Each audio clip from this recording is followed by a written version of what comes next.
Good afternoon and welcome. My name is Nilanjan Sarkar and I'm Deputy Director of the LSE South Asia Centre. A very warm welcome to all of you to this afternoon's event, which is sadly the last event in this term for us. Our term ends today, but we're delighted to end the term's events with such an interesting panel about which I will speak shortly.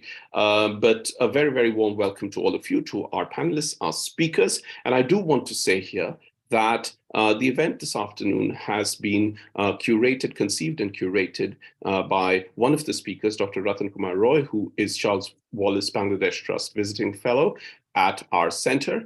And we're very grateful to him for having put in the effort to organize this event. The center hosts 3 fellowships from the Charles Wallace Trust, one each for Bangladesh, Pakistan and Myanmar, and Ratan is the current visiting fellow.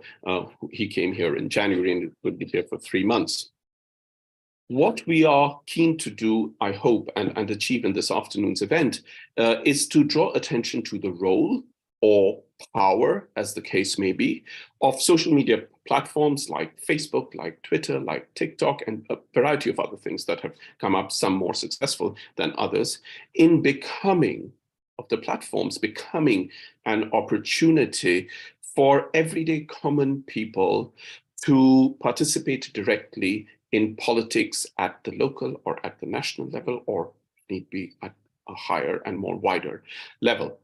And the curve of this opportunity, which is unique to social media platforms, and that is one of the things that we are very, very keen to discuss today, could be anywhere between the participants in this activity being absorbers and amplifiers of top-down messages to individuals, random individuals with opinions they want to share, which may or may not propel them to local or national attention. I will say a bit more about this later on, but before that, let me say that we have a fantastic panel of speakers for this afternoon's event, and for the first time in the last 3 years that we've been doing online events regularly, we have 2 comparative perspectives from outside South Asia, which I will talk about. We generally tend to have 1, but this time we have 2, and we're very lucky for that. Before that, a very big and warm welcome to the audience who have joined us from across the world, quite literally, across various time zones. And also a big thank you for the interest that all of you have shown about this event by signing up, as well as by writing to me with queries about what the event will be about. So thank you very much for your interest. It is your interest, it's your participation that keeps us going with having these conversations. The event is being held via Zoom and is being live streamed on YouTube, as you can see. And I would very much urge all members of the audience to ask questions. The chat function is enabled on YouTube, so please type your questions there, and I will read them out to panelists at regular and irregular intervals. You are welcome to pose a question to an individual speaker. You're also welcome to pose a question to the complete panel, and then we can answer accordingly. In this context, I should say that one of the speakers, Deana Rohlinger, is going to leave after the first 40 minutes or so. So if you would like to ask any specific questions to Deana, please do type them out sooner rather than later. If you would like to tweet, then please do tweet and tag us at SAsia LSE. And also the Twitter handles of all the speakers are actually given in the description of the on the YouTube page. I should add here, especially for the benefit of those of you who have not attended any LSE South Asia Centre event earlier, that had this been an on-site event, members of the audience at LSE have the right to ask questions without revealing their identity, and they can therefore just ask a question without saying who they are. In keeping with the spirit of that, when I pose your questions, I will not be announcing your names, though I know, of course, that a lot of your names will be visible on the YouTube chat box, but I will not be announcing them, but I will nonetheless read out your questions. And please do therefore type your questions.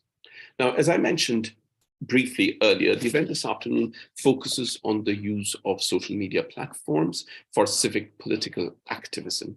The only extra bit I wanted to add in addition to what I said earlier is that the emphasis here is on the civic. And this civic is about how everyday people use social media platforms. Facebook and Twitter are particularly popular in South Asia, but they're actually still very, very dominant across the world, to discuss, highlight, and articulate political opinions and grievances, sometimes reaching unexpected popularity and public profile.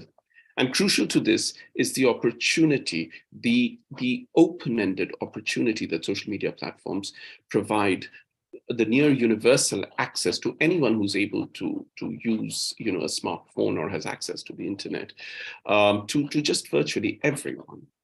But included in this idea of the civic are also those who participate in spreading and amplifying top-down messages that have been received, again, common everyday people, but who become very important participants as well as interlocutors in debates and conversations about politics and political activism. I will not say more. It is now my very pleasant duty to introduce the speakers of this afternoon's panel. And as I said slightly earlier, we have two comparative perspectives this afternoon.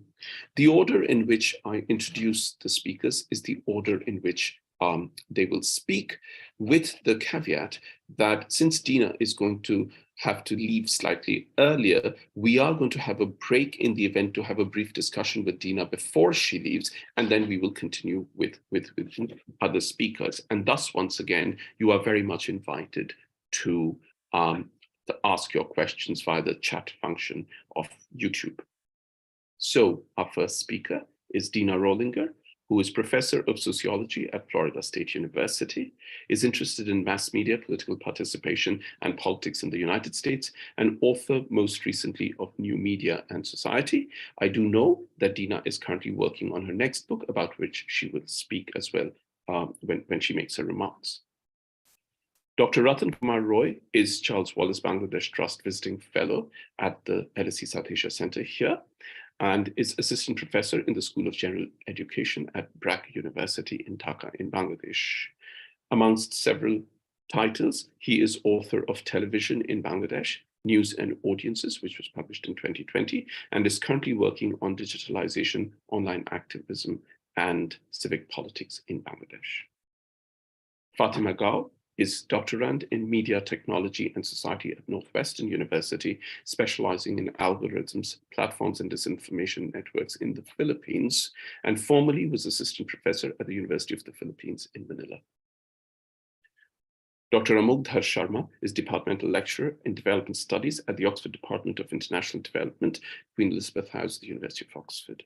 He's currently completing his monograph titled The Backstage of Democracy, India's Election Campaigns and the People Who Manage Them, which is forthcoming. The discussant this afternoon is David Lewis, who is Professor of Anthropology and Development here at the London School of Economics. David has published extensively on civil society and NGOs in South Asia, especially on Bangladesh, and more recently has been interested in representations of development in popular culture. He is co-editor of the recently published New Mediums, Better Messages, How Innovations in Translation, Engagement and Advocacy Are Changing International Development, which was published in 2022. Everyone, welcome. I'm now going to, without any further ado, invite Deana to make her initial comments. Deana, please speak now. You have about 6 to 8 minutes. All right, great. Thank you. Thanks so much for organizing this event. I'm very excited to learn from the other speakers. I was very motivated by the questions that were posted on Twitter. So how has social media changed democracy, and are social media creating new activists and politicians? And my answer to both are yes. So yes, social media have changed democracy in the US and not for the better. And yes, social media are creating new activists and politicians, but not in ways that will help build civil society. So the context for my answers are this book that I'm working on that's tentatively titled Democratic Disruption, How Digital Technologies Fuel Dysfunctional American Politics, which draws on extensive longitudinal data, some of which I've been collecting for over 10 years, that analyzes how activist groups and interest groups, political parties and politicians on both sides of our aisle, so Republicans and Democrats, conservatives and liberals alike in the US, use digital technologies and social media. And the reason why I've been collecting this data for so long is I've been very interested in how their use of digital technologies and social media have changed over time and in response to a changing political environment. The other part of the book is I've been collecting and analyzing data at this point, over 17,000 comments about how individuals engage in politics and online forums that are across the political spectrum. So I'll just make 3 quick points related to the 2 questions. First, digital technologies and social media in particular have allowed different kinds of actors to effectively connect, communicate, and collaborate in ways that were unthinkable in the past. And that seems like it's great news in the US, but instead of using this technology and social media platforms to deepen engagement with the citizenry, political actors have really used these technologies to hollow out civil society. So basically, instead of meaningfully engaging citizens, we have activist groups and politicians and political parties and partisan news outlets working together to really stoke partisan divisions, keep people angry, and most importantly, keep people donating money to their candidates and causes. So second, and related, social media helps solidify an already dysfunctional aspect of the American political system. So candidates, of course, want media attention, and they're rewarded by being extreme in word and deed, because this helps for-profit news outlets attract an audience. They get eyeballs. This, of course, is really bad news for Americans to civil society, because there's not incentives for news outlets to cover more moderate candidates, more moderate issues, more moderate points of view. And there is frankly no incentives for politicians and candidates running for office to do anything other than fuel the flames of partisanship so that they can get donations. So if you've seen the news in the US overnight, Donald Trump's indictment, for example, I received emails from several groups on both sides of the political aisle asking me to donate to one organization or one campaign or another by this morning. So what I think is very interesting in terms of thinking about what this means for civil society is there is this focus on just getting money, collecting donations for candidates and for campaigns, and only focusing on getting out the vote every couple of years. So this model emphasizes in the US one where you're owning, that's a big phrase here, you own your enemy, so the person with whom you disagree, and it's infected all levels of our politics. So even local political races in the US, now you have these really savvy social media candidates who are using firebrand rhetoric to try to get elected. And these are frankly offices that didn't used to have a partisan bent to them. So the final point I'll make is there's too many activists and advocates of the American political system that are looking to digital technologies and social media,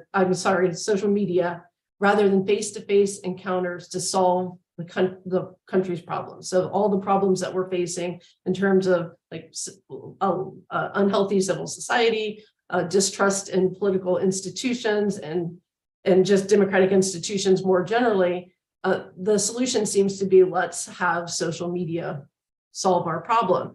And this is pretty baffling to me because social science research doesn't bear out that this is the way to solve your problem, solve any kind of problem this way. You can't fix a political system or re-legitimize institutions with better content. A great example that I use with my students all the time is fact checking. We put a lot of resources in the US in fact checking because the assumption is if we just get better information or more content out there, things will get better. But social scientists certainly find that that is not the case. If people are attached to a particular point of view, the correct information or facts are not going to sway them. We do know that in the US, what works is getting people together, having community organizations, having community involvement, where folks, regardless of their political positions, can find issues on which they agree, work together so that they can better understand one another. And of course, these are the efforts that would also help improve the health of civil society in the US. So with that, I will leave it there and turn it over to our next speaker. Okay, thank you very much, Deana. That was brief, concise, clear, and very up to date in as much as we were talking about news that came through overnight. I'm sure we'll come back to a lot of the things that you've said in different ways. Our next speaker is Dr. Ratan Kumar Roy, who is Charles Wallace Bangladesh Trust Visiting Fellow at the LSE South Asia Centre this year. Ratan is also Assistant Professor in the School of General Education at BRAC University, Dhaka, Bangladesh, and is the author of Television in Bangladesh, News and Audiences, which was published in 2020, and is currently working on digitalisation, online activism, and civic politics in Bangladesh. Ratan, please speak now. You have about 6 to 8 minutes. Thank you, Nilanjan. I think I would come directly without any kind of introductory remark with the particular context that I am researching. And I think it is important to bring the perspectives because as we look at the literature on digital society or the digital media and society, we do see this. There is a kind of emerging literature which are talking about very media-centric and platform-centric approach towards the whole emergence of digital media today. Also, there is a quite lot happening about the technocentric perspective that how digitalization can, all these underdeveloped or developing societies like, the post-colonial world can be digitalized with the technological thing. But then as I have been quite interested for a few years, even including my PhD, to do a little bit of ethnographic work to understand things from the people's point of view, looking at the society and its everydayness. So I was trying to understand what is happening in the social realm, what people are actually doing with the media, particularly when I'm talking of context. Of course, few things are happening only last 10 years in the case of digital and social networking sites that became popular in Bangladesh. So with the emergence of smartphone, the spread of internet, it's 3G and now 4G only, last 2-3 years, it has moved from the urban centers to the rural, and the availability of smartphone.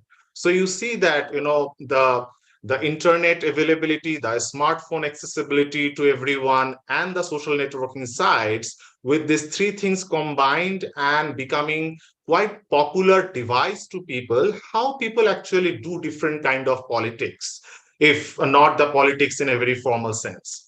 So when I approach the understanding of maybe digitalization and civic politics, I try to understand maybe the idea of civic, as in the beginning, Nilanjan was trying to point out, that not maybe very formalized understanding of civil society that we have here in the understanding of, again, the post-colonial democratic liberal sort of understanding that, it has to be close to the political parties or politics, it has to be close to the center, it has to be urban centric, it has to be a group or organization of people who have some strong thoughts and ideas and values and opinion about the democracy or politics. So I was trying to understand what if, in support of this, I wanted to certainly give some anecdotes later on, but I wanted to understand how this individual, everyday, ordinary participation with this kind of, new device or new media tools are enabling a new kind of civic space, if at all. And to do so, again, I would say that the ordinary participation was my the central frame through which I was trying to look at it. And since I was looking at this kind of practices since 2012, the first thing which has emerged, which was quite huge, like protest of youth in 2013, led by the bloggers and online activists, which is popularly known as Shahbag movement, and which kind of gained popularity across the world. This was the bloggers and youth, the early age of Bangladeshi digital society. They have mobilized and occupied the street with the similar form that we have seen the Arab Spring and all other places. And this particular mobilization become kind of an stimuli for all other youth, and not only youth, but also the other, the rights protesters across the country, even in the marginal locations, even in the rural area. And we could see a series of events happening from 2013 onwards, that people are taking that particular example, that how the social media can help them, benefit them to mobilize, to protest. And I can even tell you, there are series of events which are happening by the school students for the road safety. There were the university students for fighting, free no VAT in the education in the private universities, and all these events were happening. But I again don't want to only rely upon to this kind of protest oriented or mobilization oriented capacity of the digital media or the social media participation. Rather, I would want to see a much more, if something is, for example, non-activist, if somebody want to claim themselves as I'm an activist, and that's why I have some political comment or opinion about something. So we could also see some of those interesting events happening. One example can be given here, the emergence of a person who has been popularly known as Hero Alam, and he is the talk of the town today in Bangladesh. He is coming from a very rural location, and he has an aspiration to become a star. So he would often follow the Bollywood popular stars and trying to use the social media to popularize himself, but he has been not fit into the popular notion of hero or good-looking, very nice, smart appearance to the media industry. But he has been doing his struggle to popularize himself. See, he was not been given preference in the mainstream civil society, neither in the media.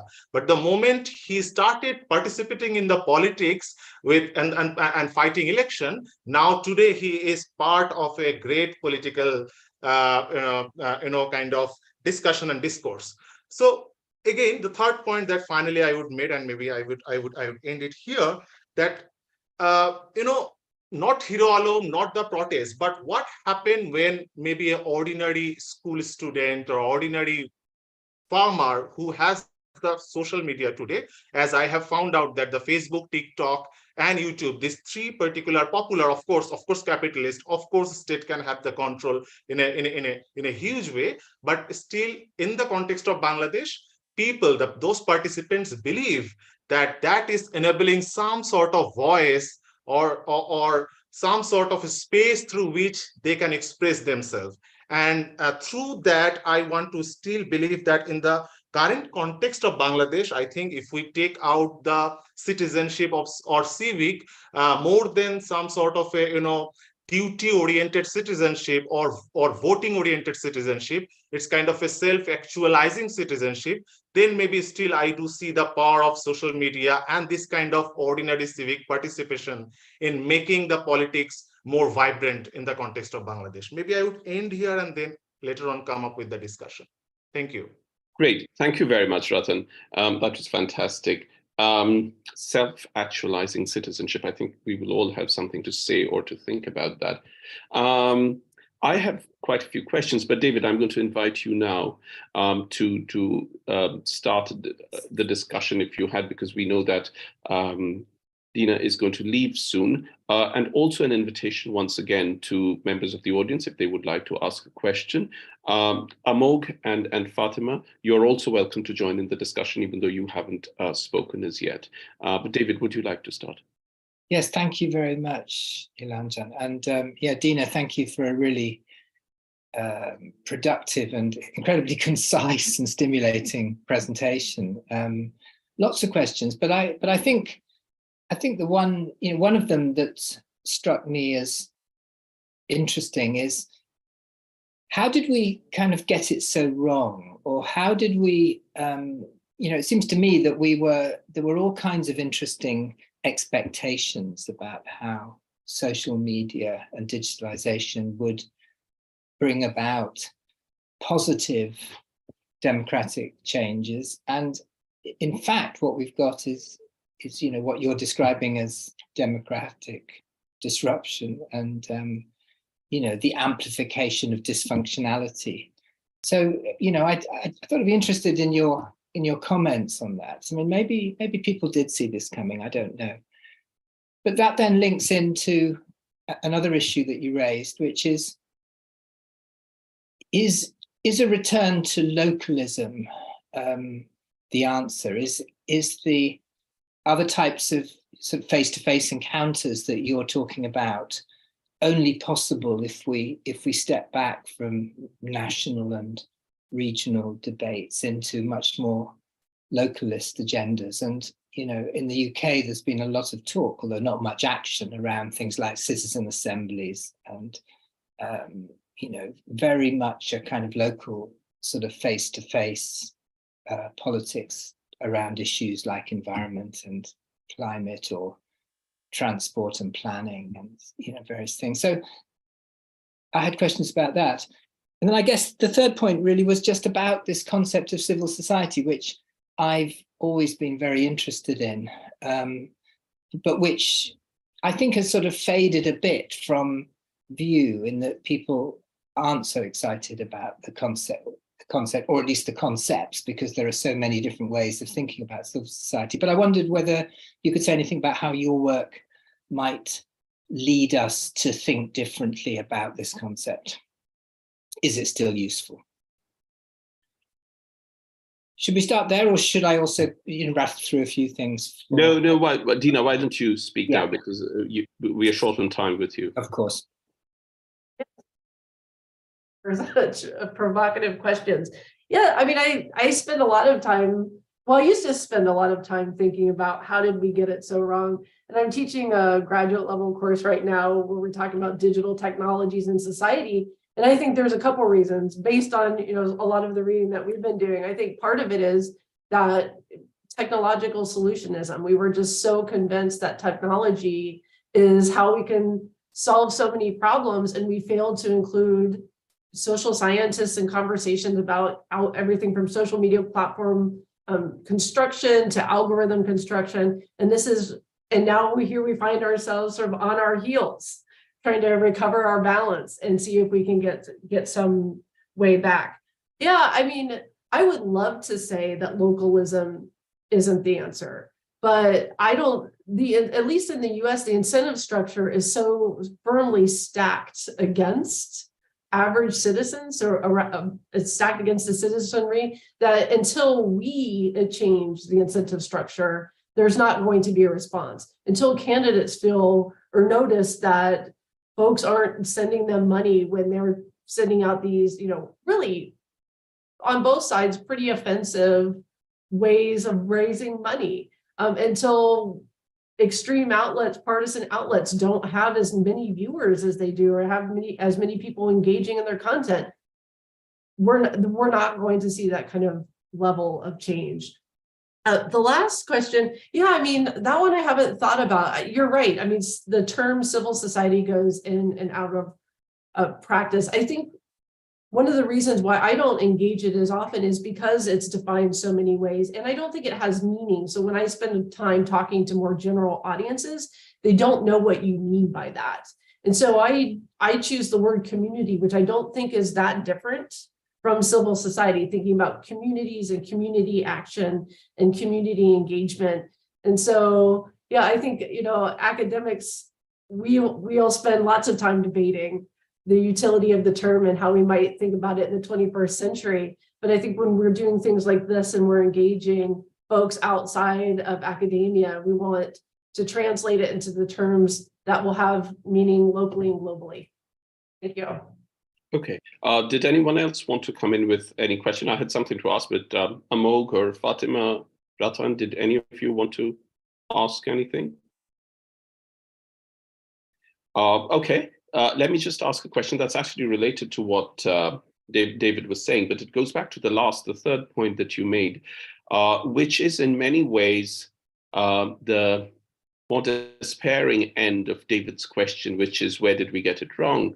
And that question is that where you mention that digital technology and social media is in ways actually replacing face-to-face interactions and all. Now, that is, I I don't want to say worrying for fear of revealing my age, but I do want to say that it's a very, very important thing. And my first question in that context is, it's a question I'm going to ask the others as well. I'm posing it to you, Deana, first because of time, is it that the digital army and its echo chamber in modern democratic politics is becoming more potent and deterministic in relation to, say, 100,000 people marching against the war in Iraq, in Britain, in Hyde Park? Is the physicality of people and that power being replaced by the digital force, in as much as you are making the point that bigger political parties and people of opinion are in fact using digital platforms as an alternative to face-to-face interaction? That's a great question. So, I mean, I don't think that the digital armies are replacing physicality. I mean, I live in Florida and we're having a lot of protests over legislation that are happening within the state. And I think, one of the ways in which citizens can register discontent and other folks in other states, within and other states and around the world can find out about it is because they show up. Showing up still matters. And I think that's in part because, at least in the US, politicians have no idea what to do with this content, right? So, and they really have two problems. One, they have all these sort of hot takes and, firebrand rhetoric that's on social media that they're trying to figure out, okay, how do we read this and respond to it? And does it fit in with their brand and their long-term political, aspirations? They have that piece, but then they have the piece, and the growing reality is fewer and fewer people are caring about politics. They're tuning it out because they don't see a productive way forward. And so, there's all this attention focused on the extremes, and then the politicians are increasingly squeezing out the middle. But of course, the irony is, as they get more and more extreme politically, the moderate is going to show up in place, right? They're going to be the ones that are outside of the Capitol buildings and state houses, letting politicians know that they finally have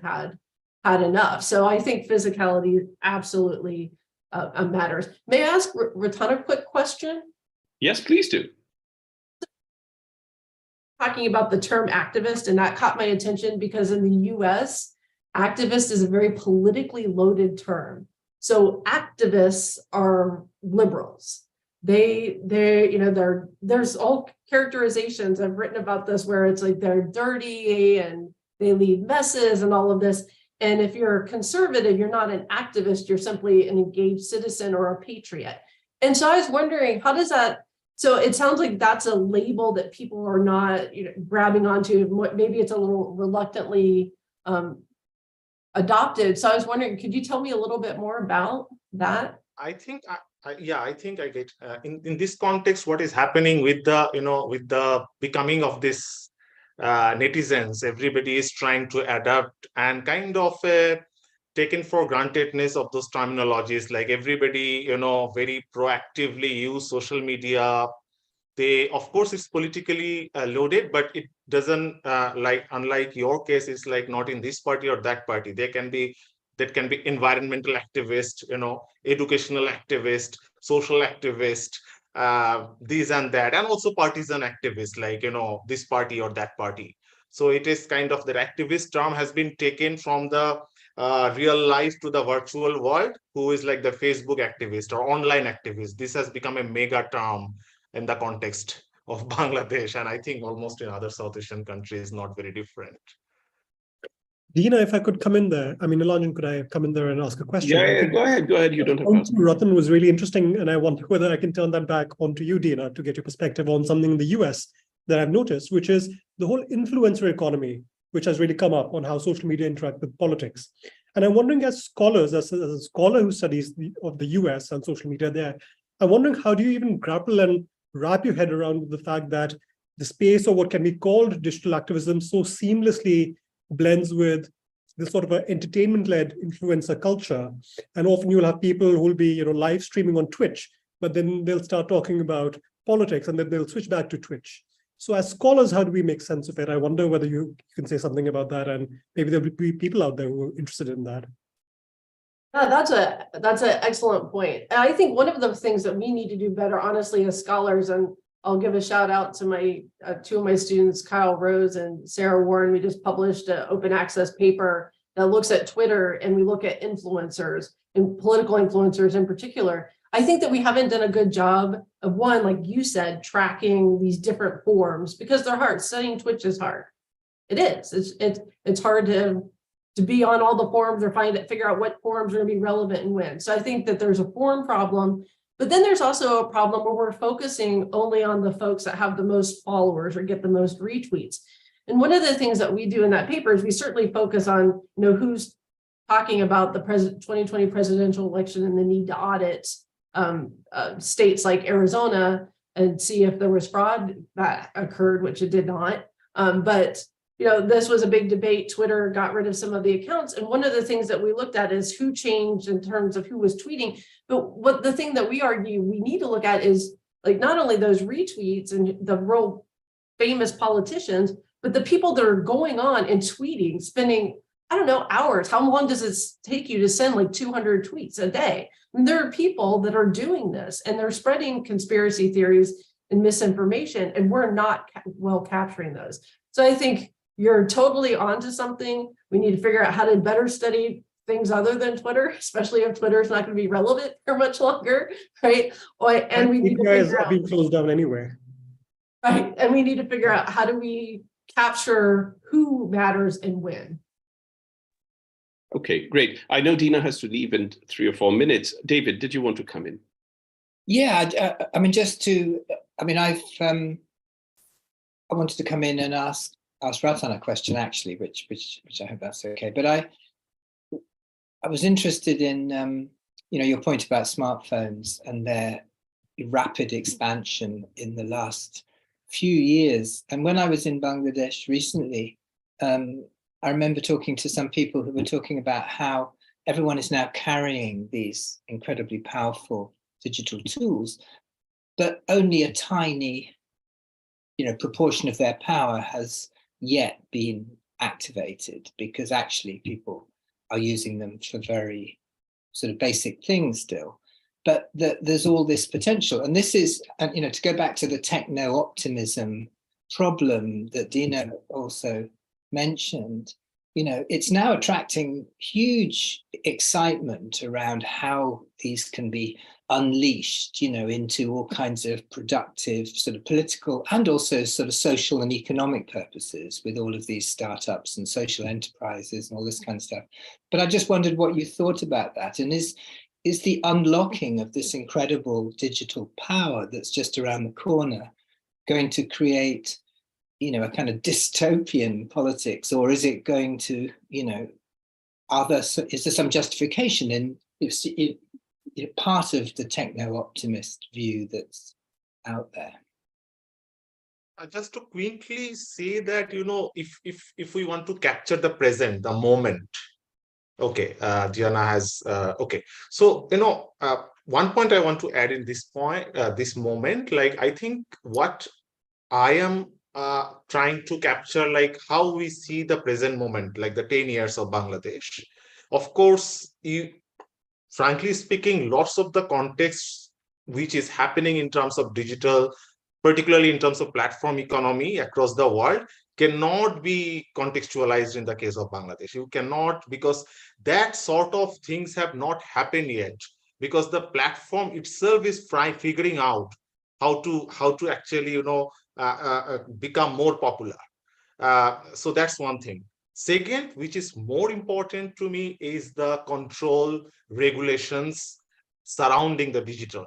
Because with the digital, we also have a Digital Securities Act, which has been widely discussed and debated, and there is a huge criticism by various fronts that this will actually not enable the true democratic force with this old technology if you arrest somebody, whatever they are writing based on that on social media. But when you say that the possibilities, of course, the economic possibility, if you see, I think Bangladesh has achieved to some extent on that in terms of localizing the economy, and particularly this year, I think they are very much driving for the e-commerce kind of thing, with which the 60% of the rural people can be connected, the farmers can be connected, which is certainly the part of the state-centric approach towards digitalization of Bangladesh.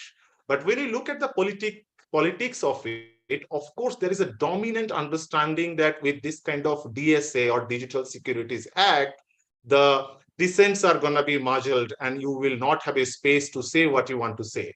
But the more you look beneath the surface, what is happening, you would see that there are lots of creative participations are happening. And particularly, I would feel that this is important because I do see the visuals and visuality through which the ordinary participants, without creating a kind of platform or kind of a very organized arrangement, from their individual creative venture, they are actually coming up with lots of subversive political participation. So that's what I think is valuable to me.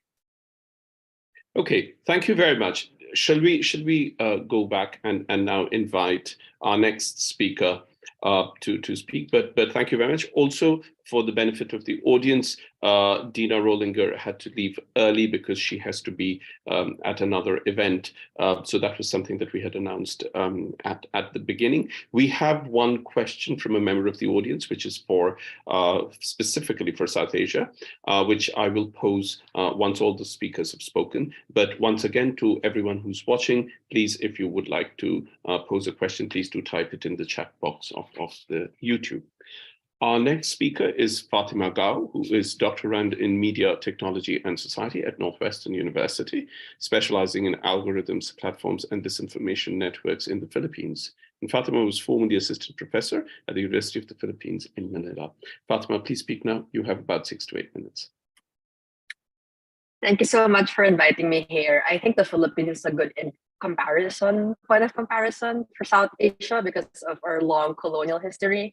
And specifically in the Philippines, it paved the way for a very elite kind of politics. And it's not the elite as in party politics, it's in fact a few families controlling the state, media and businesses. And generally the public was excluded from political discourse, and civil society was didn't have the capacity to break through the mainstream as well.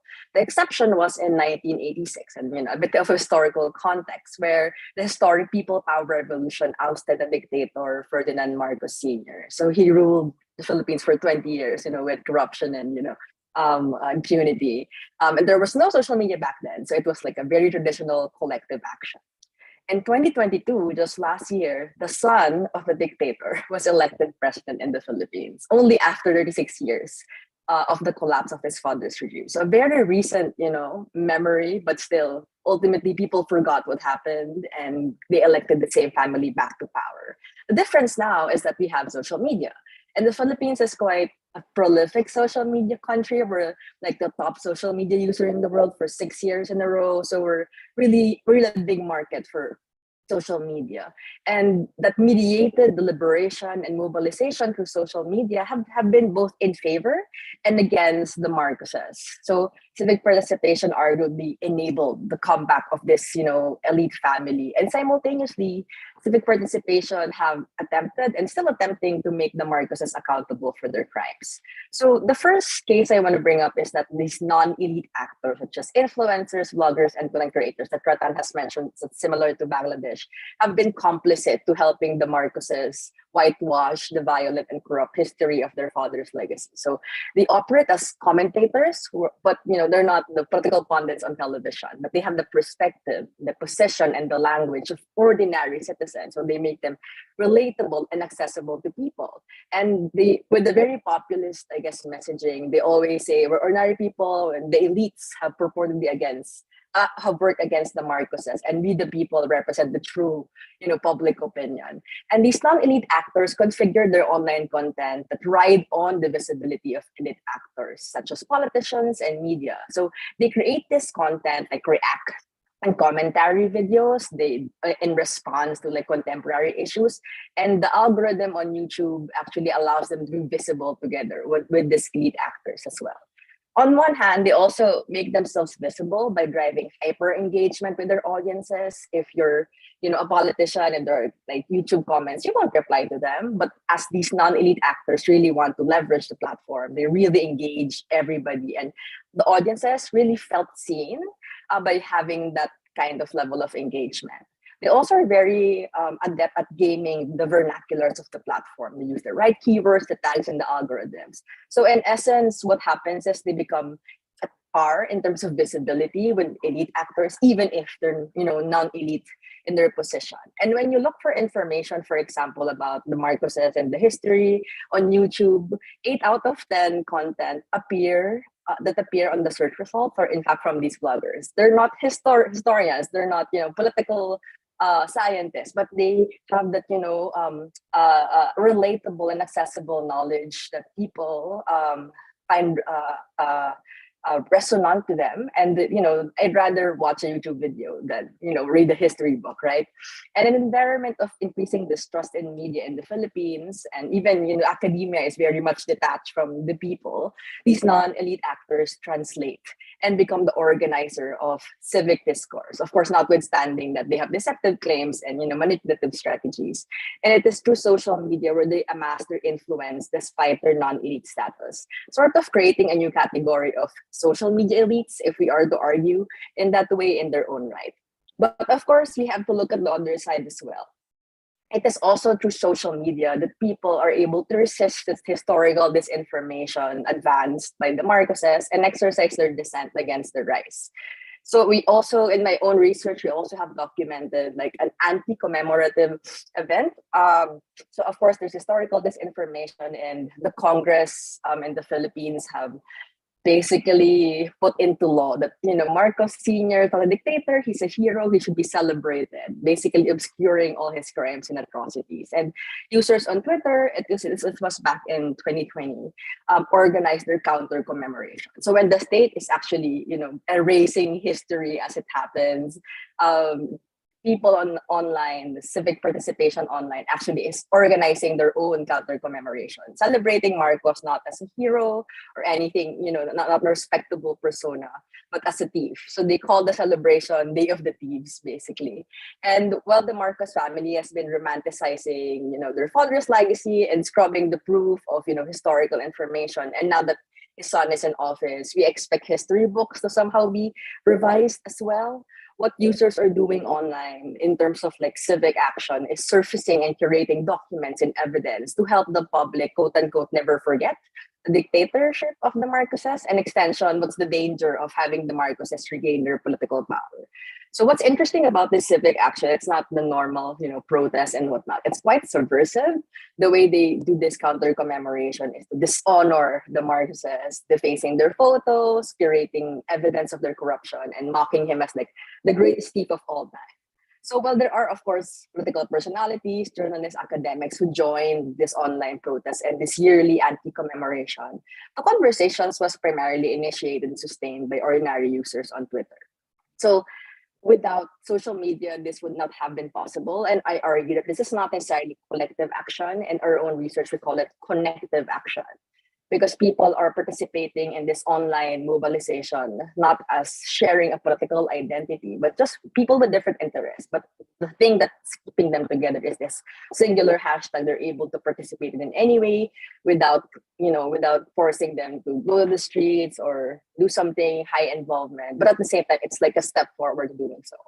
So in these two cases of civic participation and its mediated environments, they somehow define this contemporary media space, one filled with opportunities, with some non-elite actors colluding with political elites to, mutually benefit in their rise, not only because they get, some kind of political patronage relationship with them, but also looking at digital economy, they also earn their own, their own financial gains with the platform creator culture.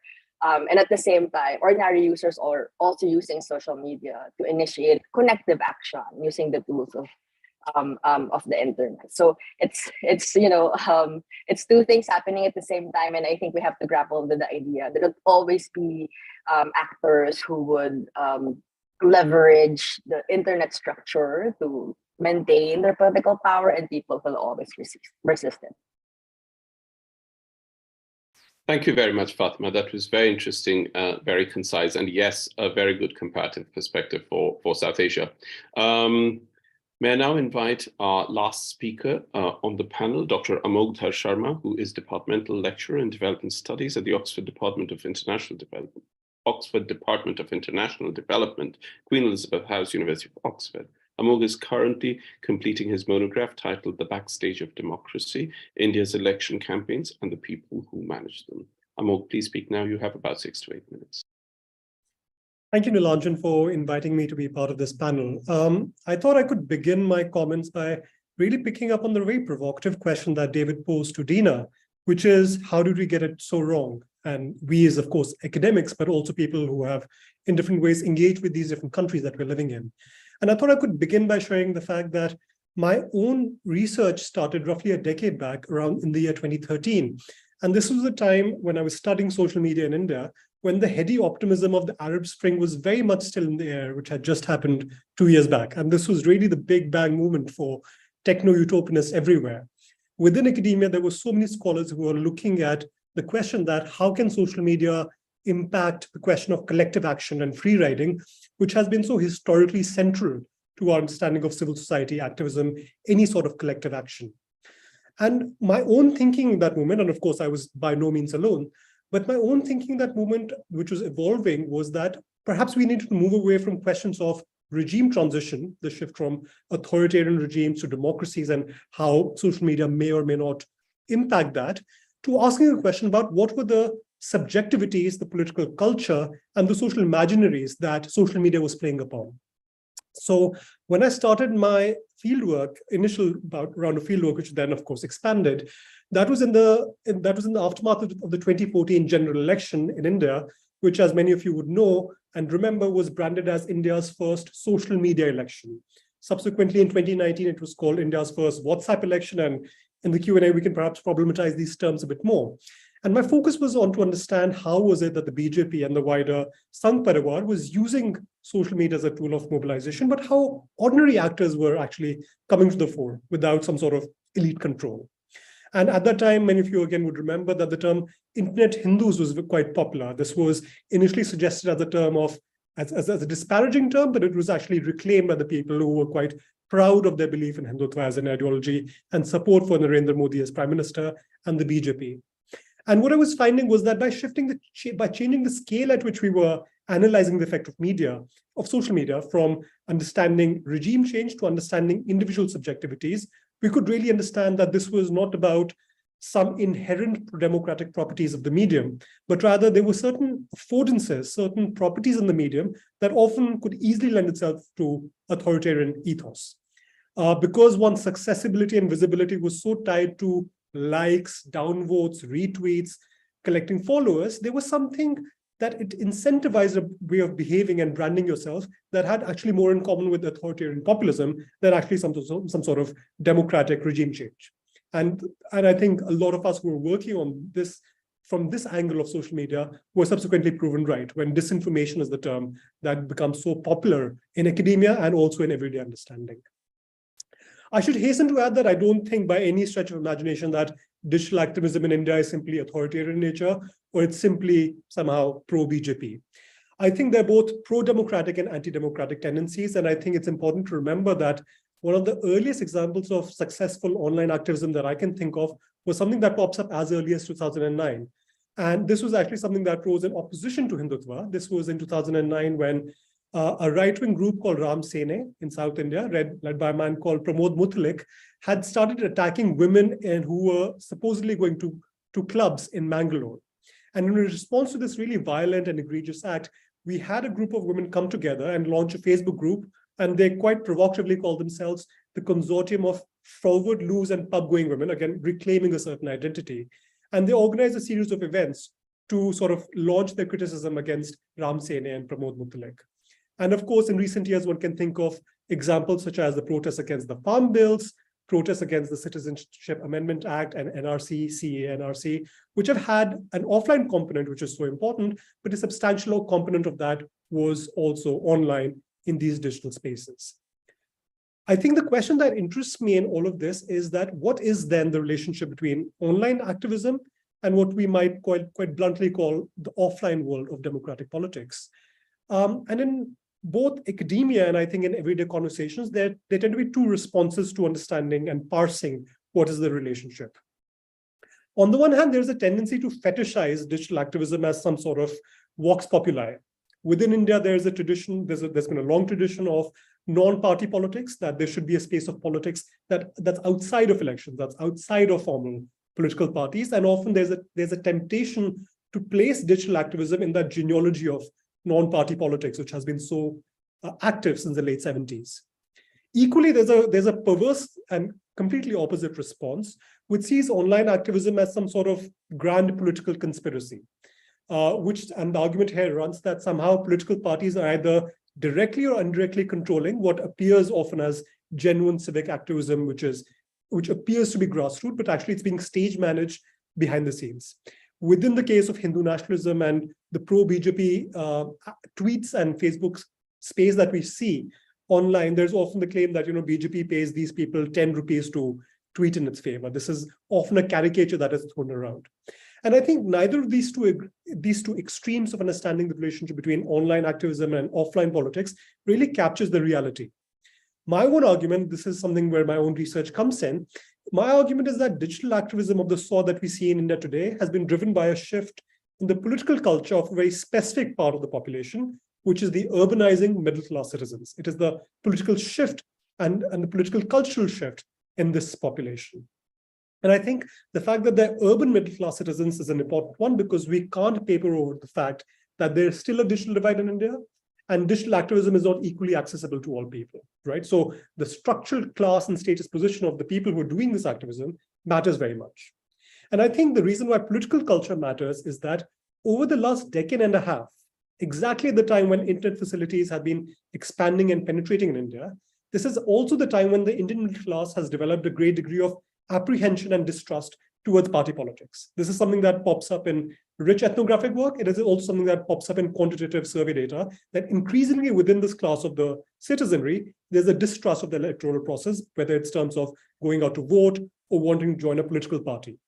And so I think digital activism has found its greatest appeal among this section of the population, which feels quite politically charged, but doesn't see any appeal in the conventional channels of party politics. So, we have heard perspectives from the United States, Bangladesh, Philippines, and I think something similar might be happening in India, that we see that around the world, social media allows for a new form of political entrepreneurship. But in India, what's distinctive to my mind is the structural class, caste, and status group within which it emerges. Political parties, for their own part, have actually responded to this in quite interesting ways. They've created forums, and I study political parties, the offline aspect of it, and I find interesting that political parties in India have actually created different forms of membership types, different cells and forums within parties, which actually allow people to participate in the political affairs, but not as party members. They're more than willing to allow sort of flexible voluntary form of participation, which scholars such as Susan Scarrow calls multi-speed membership, which is different tiers of what it means to be a politically engaged citizen. You don't have to be assigned a party member, but you can become an online volunteer, tweet in the party's favor, or attend these online forums sort of meetings. I think the final thing that I want to say is that, these days when it comes to digital media, and I'm in India right now, I think the big figure that's being talked about is Amritpal Singh, this Khalistani activist, who's being hunted by the police, because he has really rebranded himself as this maverick figure who has quite used social media in his ascent towards popularity. And I think there's a lot of specifics that are happening there, but I think once you strip away the specifics of what's unique about the situation with Amritpal Singh and the Khalistan situation, I think it speaks to the point that I was making, that this is a new form of social entrepreneurship, a new form of political entrepreneurship, which has been facilitated by the medium of social media. And I think this is, to my mind, the interesting bit in the entire story. So let me pause here and maybe we can open this up for a bigger discussion now. Great. Thank you very much, Amog. David, I'm going to bring you in, but I should say that we have 3 questions from members of the audience. So I was wondering if I could pose one before I invited you to start the discussion. Would that be all right? Sure, absolutely. The first, and this question is for all 4 of you, though, David, I see no reason why you could also not give your opinion on the matter, but it is for everyone. I will read it out verbatim. In the context of South Asia, does localism sit directly in essentially, what does localism sit in direct parallel with nationalism, even if it is right-wing nationalism? So is localism something that is simultaneous and parallel to nationalism, whatever the form of that nationalism may be, right-wing or not? So, Amog, did you want to go first? And then maybe Ratan, Fatima?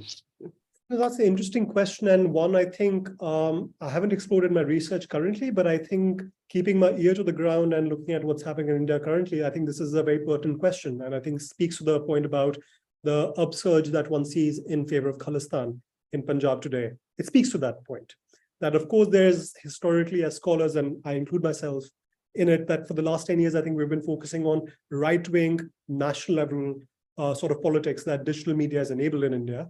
But I think increasingly we see that there's a certain sort of regional identity, a localized identity that is also being facilitated.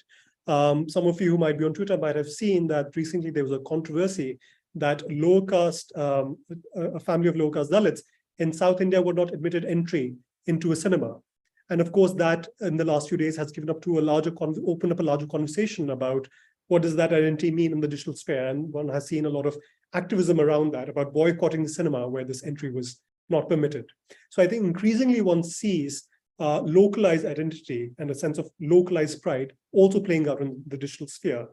And a lot of people, but I think the verdict is out on this one, a lot of people do see that it is this sort of localism as it plays out both online and offline that will be the bulwark against nationalist majoritarianism, which is certainly present in South Asia. Okay, Ratan, did you have a view on it? Localism, nationalism? I think as from where I am coming, I would see rather interesting things that how the local are connected to the global, in the sense, that, as a huge diaspora community of Bangladeshi people who live in, and that's what I think is making like somebody from a particular location likes to connect and not only connecting, but also creating a solidarity collectives to spread their kind of localism. So that is something as an emerging trend in the digital realm in the context of Bangladesh, maybe. Fatima? I don't think the dichotomy necessarily applies, because the Filipinos are, a global diaspora for everywhere. And I feel like what's interesting about the Philippines is like overseas Filipino workers are creating their own communities that help, support particular candidates. And that's where the civic participation happens. Even if they're displaced from their own country, they are still connected to the Philippines in that way of like mobilizing online and advancing whatever political causes they want to advance. Okay, thank you. I'm now going to invite David to come in. We have a couple of other more questions, but we can bring them in due course. I'm just going to reintroduce you, David, for the benefit of those who may have joined after my initial introduction of you. David Lewis is Professor of Anthropology and Development here at the London School of Economics and has published extensively on civil society and NGOs in South Asia, and more recently has been interested in representations of development in popular culture.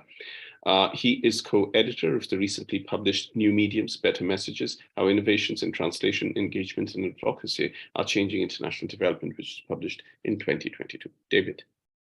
Yeah, thank you, Nilanjan. I wanted to go back to the Philippines, and I've got a question for Fatima, which is, first of all, thank you for a really interesting presentation. And I've done a little bit of work in the Philippines over the years, and it's such an interesting example, I suppose, again, of how we may have got things wrong about civil society, because it was held up so much as an exemplar of what an associational, dynamic, vibrant civil society would look like.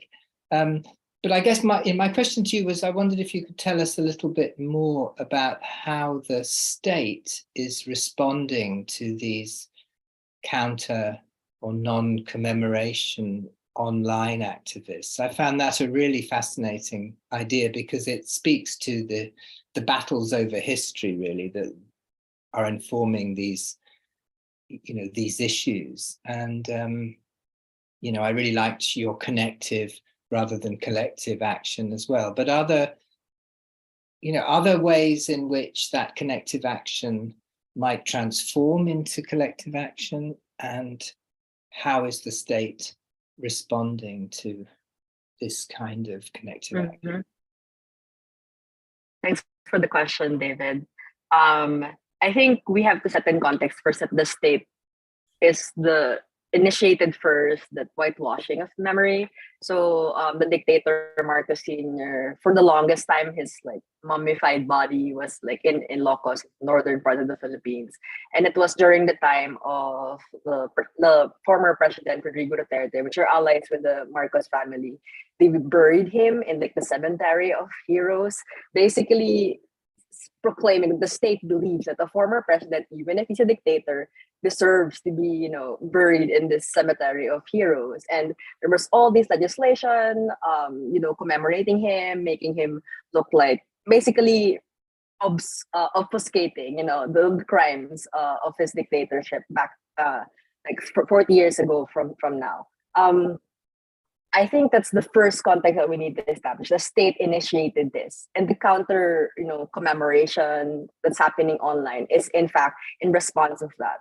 In the absence of physical mobilization, because it was the height of the pandemic, I should say that, where social mobility have restriction, people really mobilized online, and it happened in 2020, and I think it's been a yearly thing already.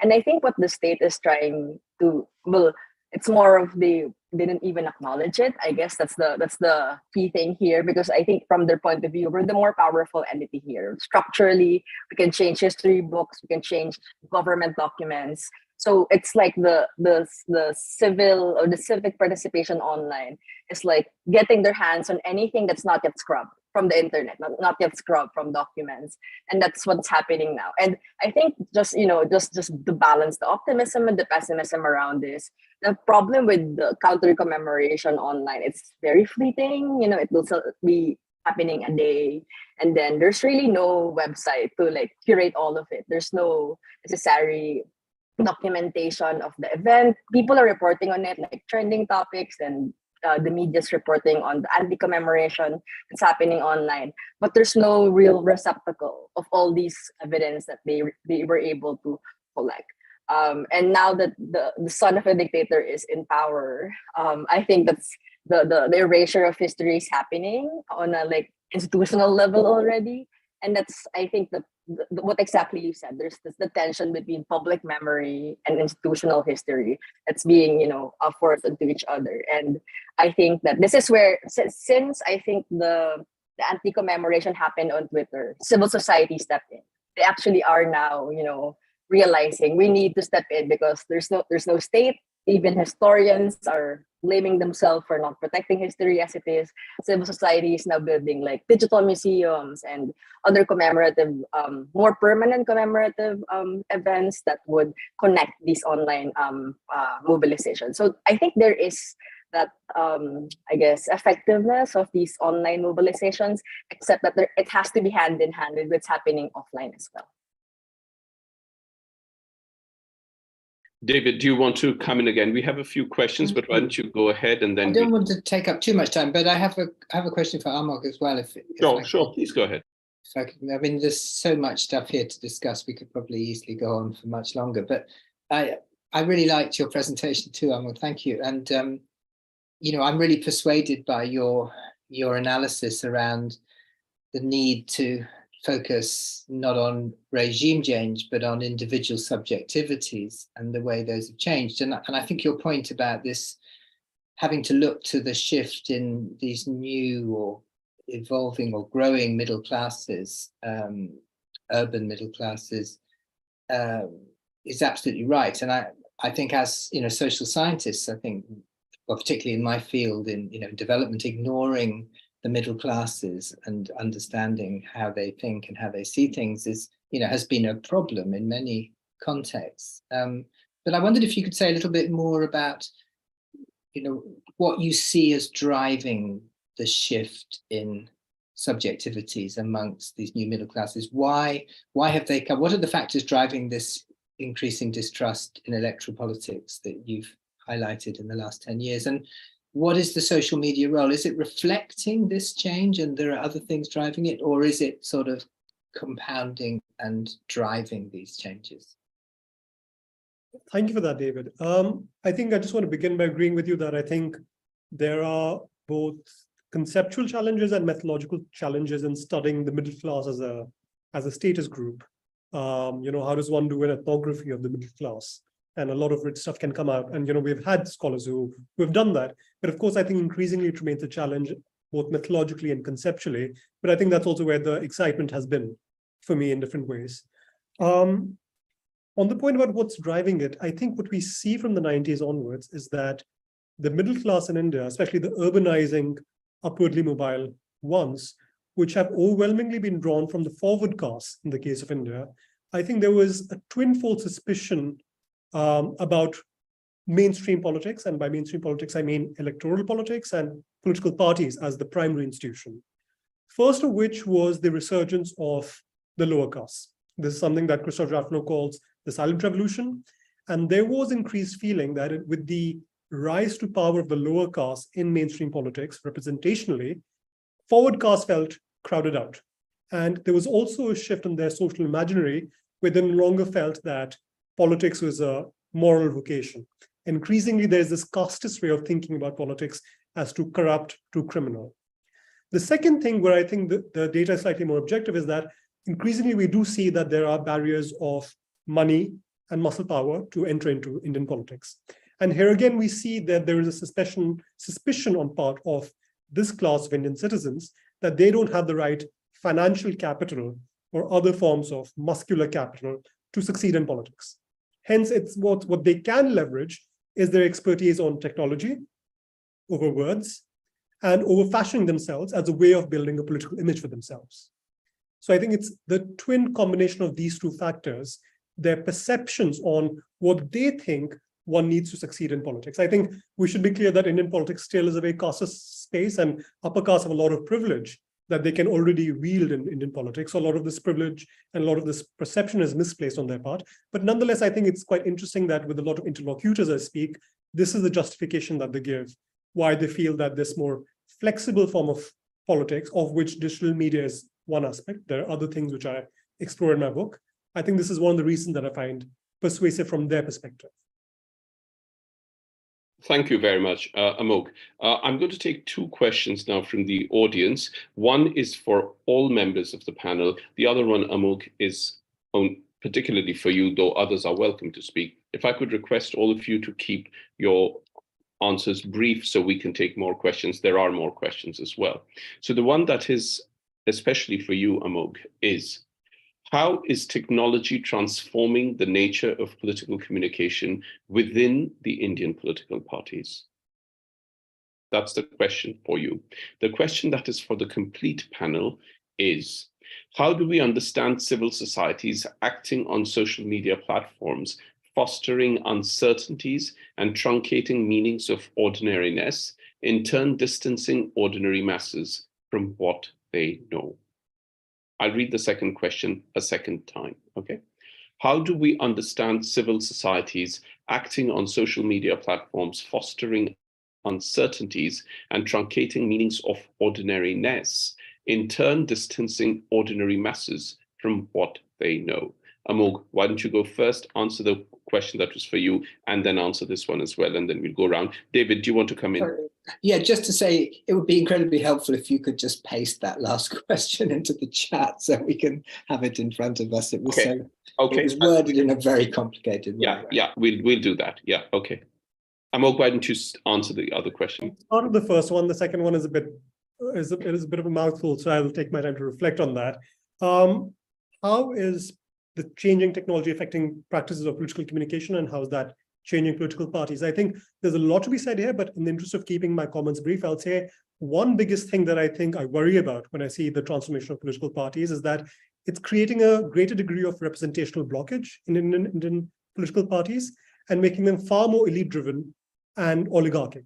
And the reason for that is that as technology has become sophisticated, Indian political parties have had to create enclaves within themselves for these big data guys, spin doctors, experts in political communication, who increasingly monopolize the power of what should be said, how it should be said, where it should be said. Increasingly, tasks are getting outsourced to political consultants, which is another aspect that my book focuses on. And there again, we see a wielding of oligarchic power.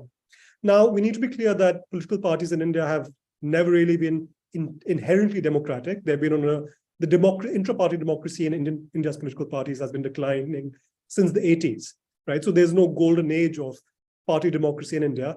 But I think it's even so, it's quite worrying about just how oligarchic and elite-driven a lot of these technological changes have made political parties and how they have had to navigate and reformulate how they undertake political communication. So I'll just respond to that briefly, but there's a lot more to be said there. I wonder whether the other panelists want to come in about the second question while I gather my thoughts and reread that question.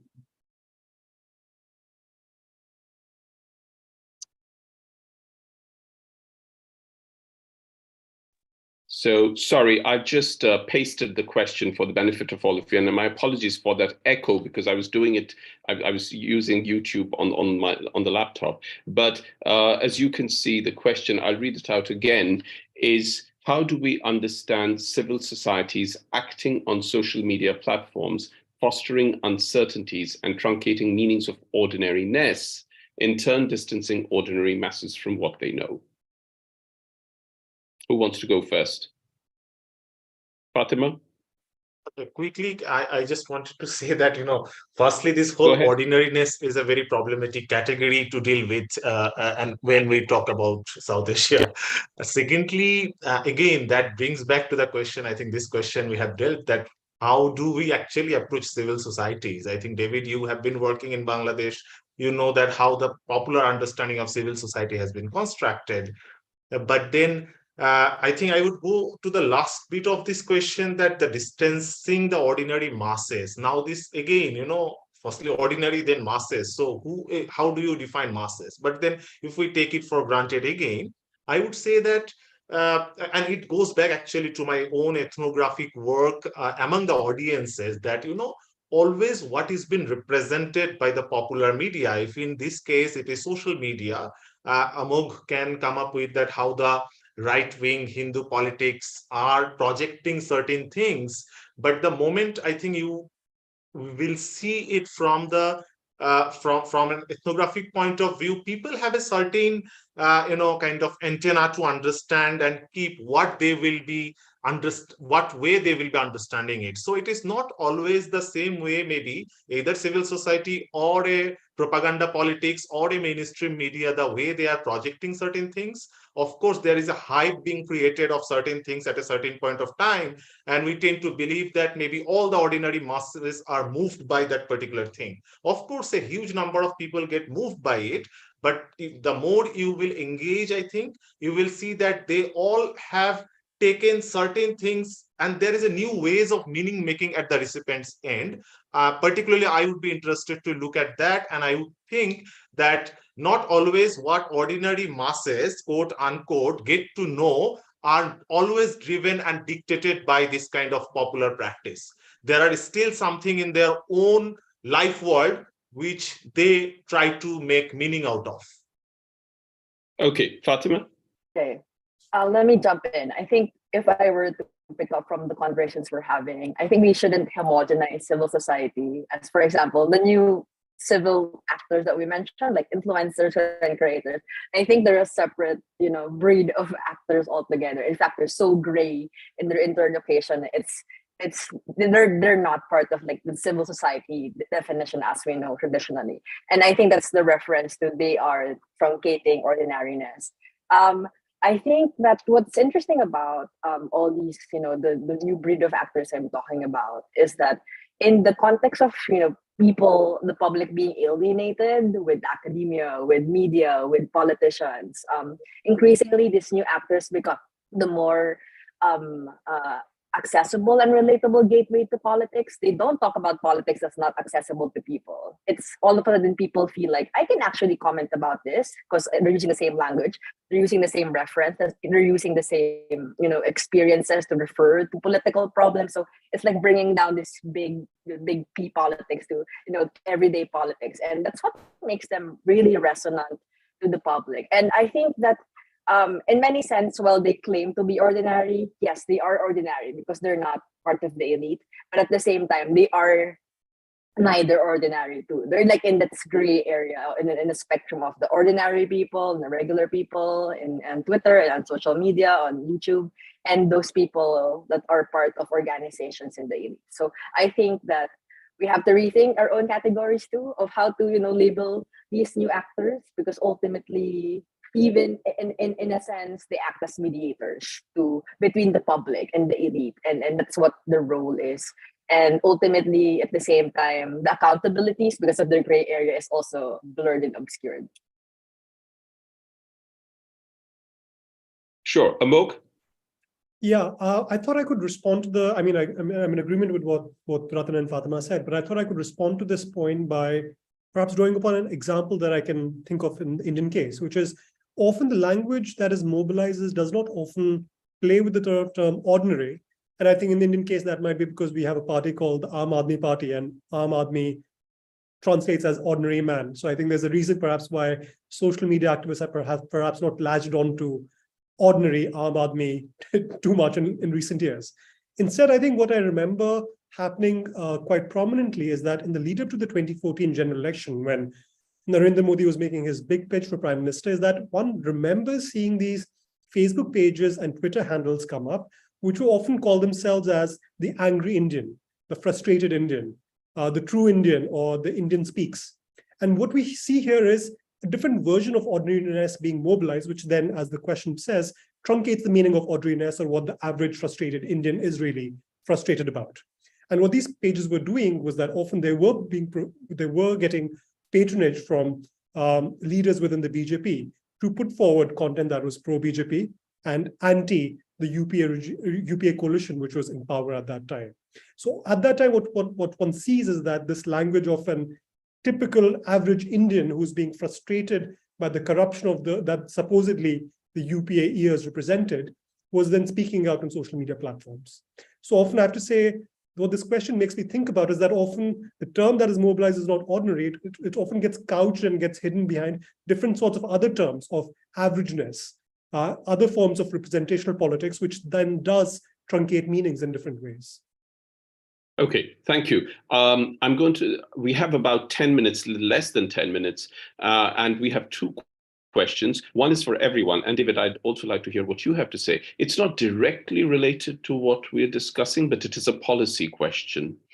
And the question rides on the fact that, with the rise of online activism and the use of social media, things and so on and so forth, there has been also this huge use on these online platforms about, against gender and religious minorities, and this has become very common, okay?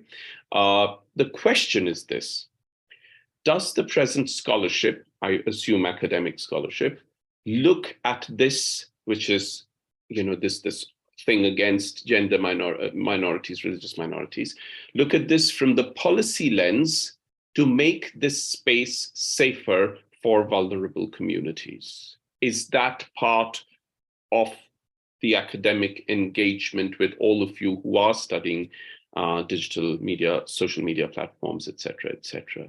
Who wants to go first? I mean, my response might be a quick one. I'm happy to go first, which is that I think certainly in academic scholarship, there is increasing amount of attention about what might be the policy solutions, or what might be, from a policy perspective, the way in which we can make these spaces more inclusive. I can think of many colleagues who are perhaps approaching this question, but I think right now we actually have very little consensus. A lot of empirically driven work actually shows that things such as misinformation-led education, where you teach people how to identify misinformation. And if you do an experimental outcome to see whether that's worked, actually the results are not that encouraging. So different forms of fact-checking, different forms of misinformation-based educational outreach programs have actually hitherto shown limited success. So I think the way things stand, there is a great appetite to think about policy solutions, but we haven't actually landed on any convincingly good ones that might be able to scale up. Okay, thank you. Ratan? I think what we are seeing, there are some policies, but then again, the policies are very much, they are riding on this, that yes, these are actually for safeguarding the minorities and vulnerables, but the policies which are available, which are actually never been used for the vulnerables and the minorities, rather it is working the other way around. And there are some scholarships, but as Amok has said, that we need actually more engaged work and the policy discussions, which are not happening. Yeah. Okay. Fatima? I think I can only speak from like a platform policy point of view. Generally, the biggest critique is that the frameworks of content moderation and policing disinformation, for example, on the platforms are very Western centric. Like you would see, if you would check Facebook's content moderation policy, they have like tentpole events where they actually level up their content moderation strategy to the aid of AI through like manual content moderation. It's happening with like US elections, but it's not happening for our elections in the developed countries. So I think the safeguards are not equally distributed, and the same thing with the minorities.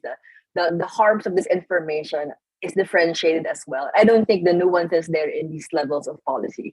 And this is like a very practical context. The people they're sending to our markets, like the platforms, are actually salespeople. They're not policy people. So when you talk to Facebook guys or YouTube guys in the Philippines, for example, they're not operating at the level of policy. When we complain something, flag something, oh, we'll send this back to region or send it back to the global office, but we don't really get a response. So I think that there's also a discrepancy between us raising, even if academics actually do research and have empirical evidence, the action might not be happening on the local level.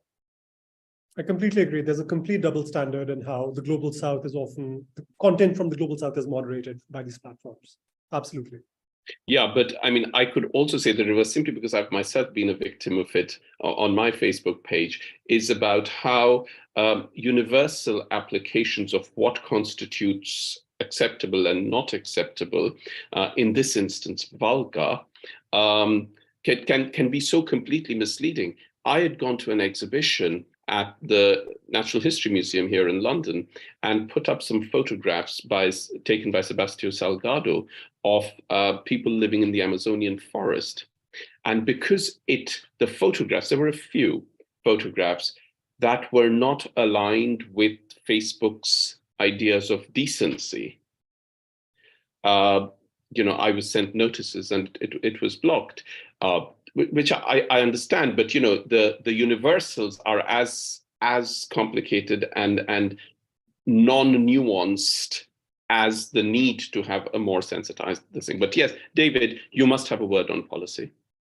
Yeah, I mean, I was going to say that that policy question is interesting, but I think one of the issues here that's coming out of the discussion on social media, and as you know, I don't really work on this stuff. I just think it's incredibly interesting, but it tells us about the risk of seeing policy in linear kind of evidence-based terms, because I think Deana's presentation told us about the huge amount of effort being put into fact-checking and how there was this sort of naive belief that if we can clarify information, that will lead to good outcomes. But actually, when we think about policy and how policy works, I think we have to think about it in far more sophisticated ways. And I think the work in this area speaks much more to non-linear ways of thinking about policy, of its mobilizing powers, its symbolisms, its irrationalities and subjectivities. And I think as academics, we need to be far more sophisticated about how we use this term policy and how we think about it.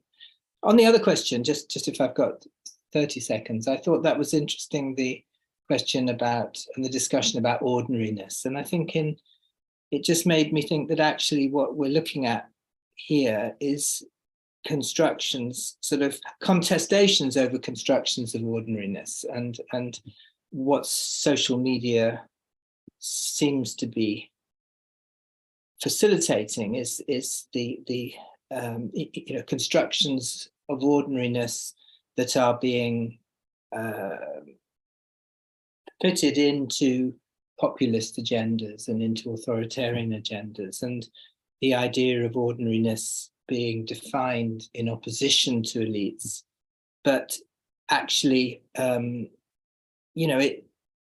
makes me think of actually Partha Chatterjee's work on civil society and the idea of a political, society in which, there's a kind of unruly rejection of more middle class,